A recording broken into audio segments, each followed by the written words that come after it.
bonjour frères et sœurs en Christ, Alléluia Congo, donc merci pour toutes les vues, tout ce que vous avez apporté, les personnes qui ont regardé ma vidéo et des personnes qui se sont abonnées et qui ont liké.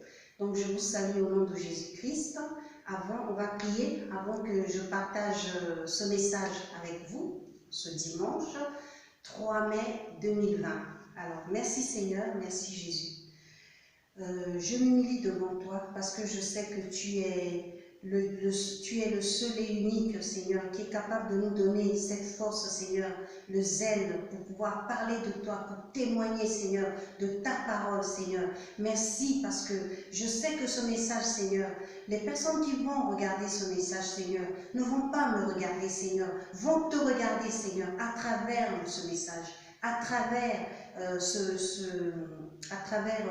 Éphésiens chapitre 4 versets 1 à 5, c'est toi qui leur parles Seigneur, c'est toi qui t'adresses à eux, parce que tu as un vrai projet Seigneur pour tes enfants, parce que Seigneur, le chrétien ne marche pas dans le vide, le chrétien marche dans une direction, le chrétien est quelqu'un qui est discipliné, et c'est vrai que Seigneur, ton peuple ne peut pas marcher, ne peut pas aller partout, de gauche à droite, mais tu es toujours dans une direction et toujours conduit par le Saint-Esprit. Au nom de Jésus-Christ, Amen. Alors, aujourd'hui, je vais vous partager donc l'unité de l'Église est dans le Christ. Éphésiens chapitre 4, versets 1 à 8. Je lis. Voici ce que je vous demande avec force, moi qui suis prisonnier, pour le Seigneur, vivez en accord avec l'appel que vous avez reçu de lui. Soyez simples, doux et patients, supportez-vous les uns les autres avec amour, cherchez toujours à rester unis par l'Esprit Saint. C'est lui qui vous unit en faisant la paix entre vous. Il y a un seul corps et un seul Esprit Saint. Dieu vous a appelés aussi à une seule espérance. Il y a un seul Seigneur, une seule foi, un seul baptême. Il y a un seul Dieu et Père de tous. Il est au-dessus de tout. Il agit par tous, il habite en tout. Dieu nous a donné ses bienfaits, mais le Christ a mesuré à chacun sa part. Amen.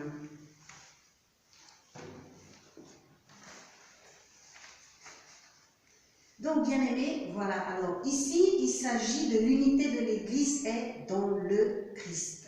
Pourquoi? Parce que Dieu a un réel projet. Quel est le projet de Dieu pour les chrétiens?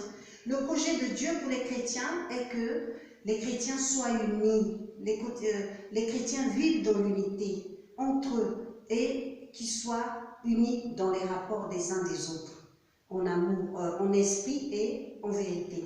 Ici, Éphésiens chapitre 4 concerne l'unité des chrétiens entre eux et les rapports dans l'Église, certes, mais ici Dieu appelle les chrétiens à garder la foi, à garder l'unité et la paix que Dieu leur donne. Les chrétiens sont encouragés ici, encouragés à vivre d'une manière nouvelle et dans l'unité. De quelle manière? On peut le voir dans Actes chapitre 4, verset 32.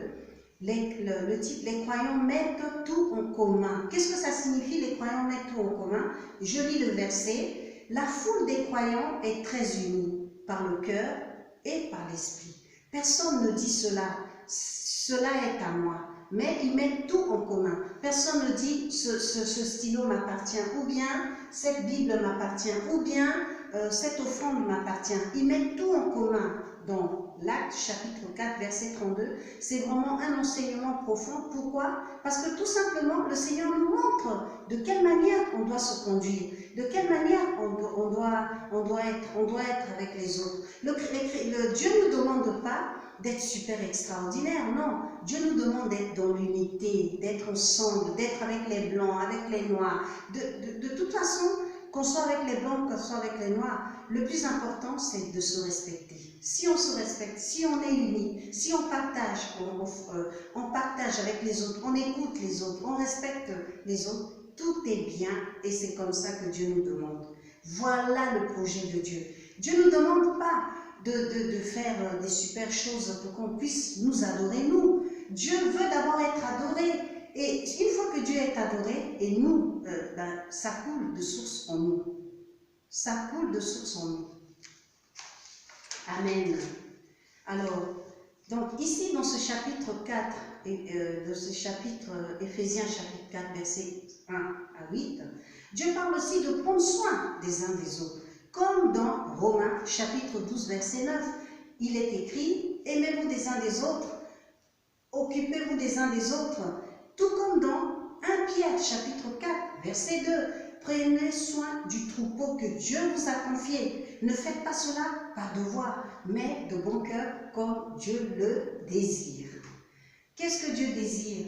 Il veut qu'on prenne soin des uns des autres. Il veut qu'on soit dans l'unité. Il veut qu'on s'occupe des autres. Il veut que nous ayons un projet. Qu'on n'aille pas à l'église seulement pour chauffer un banc ou pour occuper un banc, une chaise, ou pour voilà, s'asseoir et se donner bonne conscience en disant tous les dimanches, je vais au culte. Mais non, on doit aller à l'église pour apporter quelque chose aux autres aussi. On doit aller à l'église parce qu'on a un projet. On ne va pas aller s'asseoir à l'église juste pour chanter des louanges, prier, rendre grâce à Dieu, demander pardon pour ses péchés. Et on va à l'église pour partager, parce qu'on a quelque chose. Et voilà le projet de Dieu. Voilà la vision. La vision, c'est quoi? La vision, c'est je me prépare, je prie chez moi, je reçois. Quand je vais à l'église, je partage avec les autres. Je ne vais pas à l'église en étant vide. Je vais à l'église parce que je suis déjà rempli. J'ai prié, j'ai rendu grâce à Dieu, j'ai apporté la louange. Je peux donner une parole de connaissance, je peux exhorter, je peux louer, je peux prophétiser. Et je peux aussi expliquer, parce que Dieu parle aussi à travers des rêves. Dieu parle à travers des visions. J'ai reçu une vision, je le partage. J'ai fait un rêve, je le partage. Pour le bien-être, pour l'avancement de l'œuvre de Dieu. Voilà la vision. Quelle est la vision de Dieu? Dieu souhaite que toutes les personnes qui viennent à lui ne repartent pas de la même manière. Quand ils ont quitté leur maison, ils viennent dans la présence de Dieu pour recevoir. Pour recevoir quoi? Pour recevoir la vie, pour recevoir la bénédiction, pour recevoir la louange, pour recevoir un miracle. Pas forcément des miracles, mais pour recevoir la parole. D'abord la parole. C'est ça la vision de Dieu. C'est ça qu'il attend de nous. Et que, bien-aimés, soyons unis. Cessons d'aller à l'église. Cessons de se chamailler, de faire des concurrences, de juger les autres, de critiquer, de se moquer des autres. Ça n'avance pas l'œuvre de Dieu. La vision de Dieu, c'est ce que je viens de partager avec vous. Allez à l'église pour être utile. On ne va pas à l'église pour être juste pour chauffer un banc ou juste pour dire, voilà, je me suis levé le matin, je suis bien habillé, j'arrive à l'église et je suis bien. Non. Au nom de Jésus, qu'est-ce que le Seigneur attend de nous?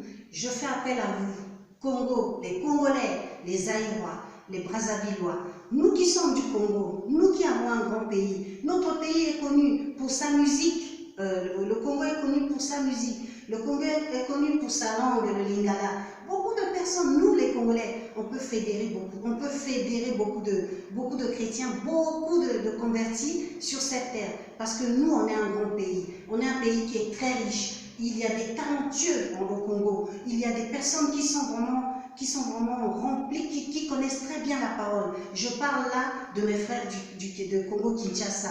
Et des Congolais notre louange est adorée par tout le monde. Même les personnes qui ne sont pas des Congolais chantent en lingala. Ça veut dire qu'on peut fédérer vraiment beaucoup. Donc je vous appelle à être unis. Je vous appelle à faire des belles choses pour le Congo, pour Brazzaville, pour Kinshasa, pour le Gabon, pour autour de nous, quoi, le Centrafrique, le Gabon, le Sénégal, beaucoup de pays, le Cameroun, voilà, pour tous ces pays-là, même si je n'ai pas cité les autres pays, pour Pointe-Noire, pour tout ça, ça fait partie de notre devoir. On doit vraiment être unis et on doit vraiment partager, quoi. Donc donner, on reçoit, on donne. Mais on le sait, nous on le sait les chrétiens, quand on donne, on reçoit. Quand on donne, on reçoit, on ne reste pas vide. C'est pour ça, je voulais vraiment profiter dans cette vidéo faire appel à mes compatriotes et leur demander d'investir en Afrique, c'est un gage de sécurité. Personne aujourd'hui ne peut plus nous faire croire que l'Afrique est trop instable. Non, les Africains s'en sortent. Les Africains, ils y arrivent. Il y a des Africains vraiment c'est très important d'investir au Congo. Parce que le Congo est un beau pays. Si les Européens ont compris qu'il fallait aller au Congo pour aller chercher de l'or, pour aller au Congo pour aller puiser comment ça s'appelle, des minerais, tout ça, et ben c'est pas pour rien. Ça veut dire qu'ils ont compris qu'il y a une richesse chez nous. Et cette richesse, je voudrais aujourd'hui que les Congolais puissent en profiter. Cette richesse, je voudrais que les Africains, même si je ne cite pas les autres pays d'Afrique, mais d'une manière générale, je veux que les Africains, d'une manière générale, puissent en profiter. Et qu'on arrête de nous classer toujours, tout en bas en disant c'est des incapables. On n'est pas des incapables. Alors voilà, bien aimés, c'est ce que je voulais partager avec vous. J'espère que cette vision va vraiment parler à beaucoup de gens, va ouvrir les yeux. On a les yeux ouverts, on ne peut plus garder les yeux fermés. Tout ce qu'on me demande, c'est quoi? Moi aussi, je me parle à moi-même. Je vais me battre pour investir chez moi à Brazzaville, parce que je suis de Congo-Brazzaville. Mais j'irai aussi partager avec mes frères en face au Zaïre.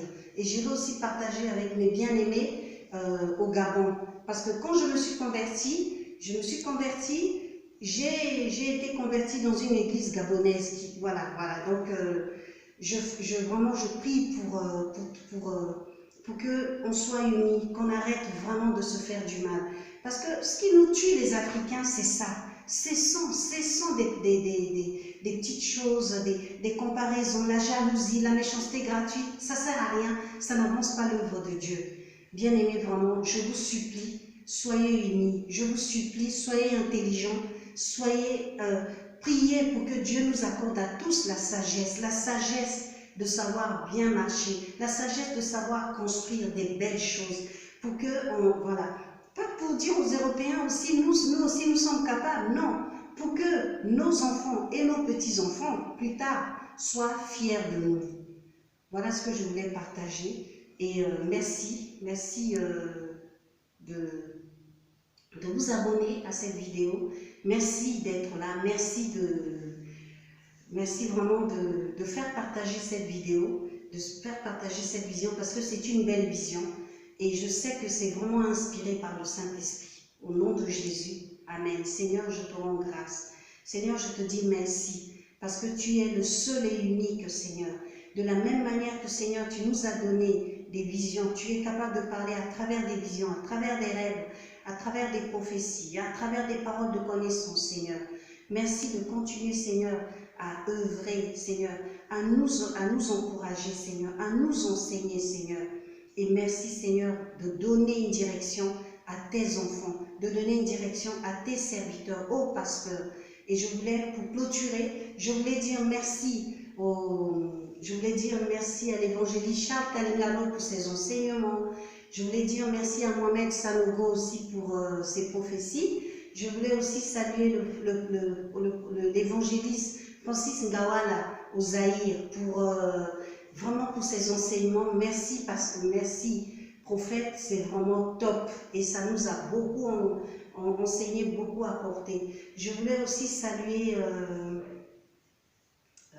d'autres, il y en a beaucoup, hein. Il y a aussi Yvan Castanou, il y a beaucoup de serviteurs de Dieu, comme Alpha Lukao en Afrique du Sud, voilà.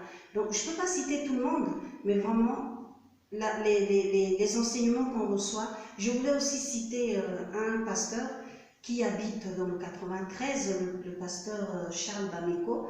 Vraiment, tes enseignements en lingala, vraiment, merci. C'est puissant et vraiment, le Saint-Esprit est là, quoi.